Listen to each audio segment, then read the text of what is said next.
Hey everyone, Mr. Washam here. I got my daughter Basil with me, and we're going to show you how easy it is to read and follow the blog for directions and completion of assignments. Completing assignments in the computer lab is very simple. The first thing you want to do is open up an Internet Explorer browser and immediately go to my blog. Remember, washamscience.edublogs.org.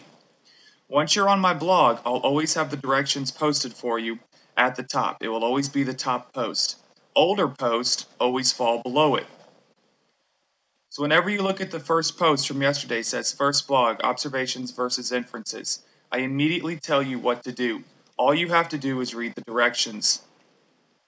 If you have a question, please make sure you ask a specific question. Just don't say, I don't get it, because I'm just going to refer you back to the directions that are right there in front of you.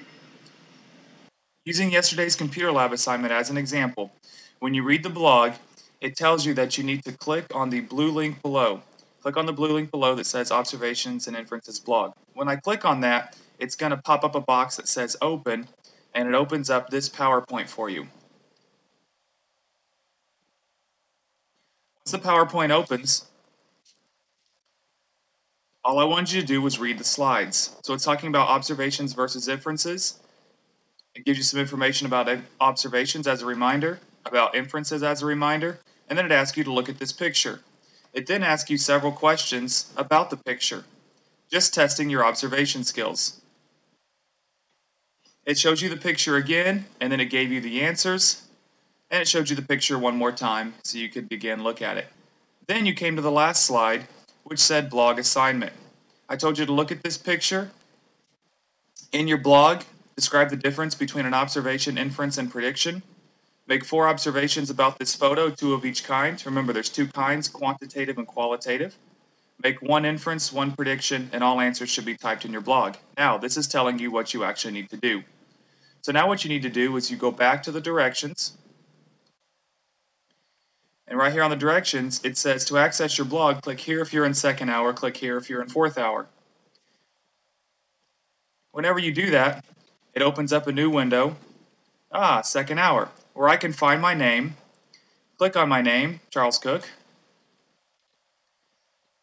and I can go straight to my blog. Once you're at your blog, you need to log in.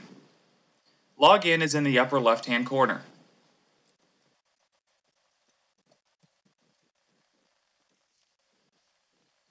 Once you are logged into your blog, it brings you to your dashboard.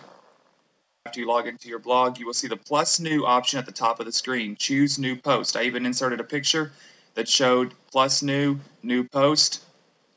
So I go at the top, plus new post. In my directions, give your post a title and type your answers in the large open area.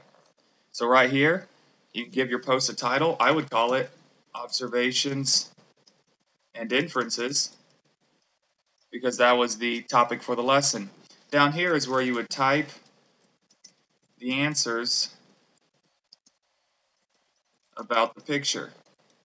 The great thing about this is it has spell check, so anytime you spell a word wrong, you can always get the correct spelling. Remember, a blog is a blog post. It's not a text message. Please make sure you type in complete sentences. I don't need text message typing. The good thing about the blogs is I usually wait a few days to check them, so if you don't finish your assignment in the computer lab, you'll have a few days to get it done. You can access your blog anywhere that there is internet access. I have all your blogs posted by second or fourth hour, and so I just simply go to your hour, fourth hour as an example.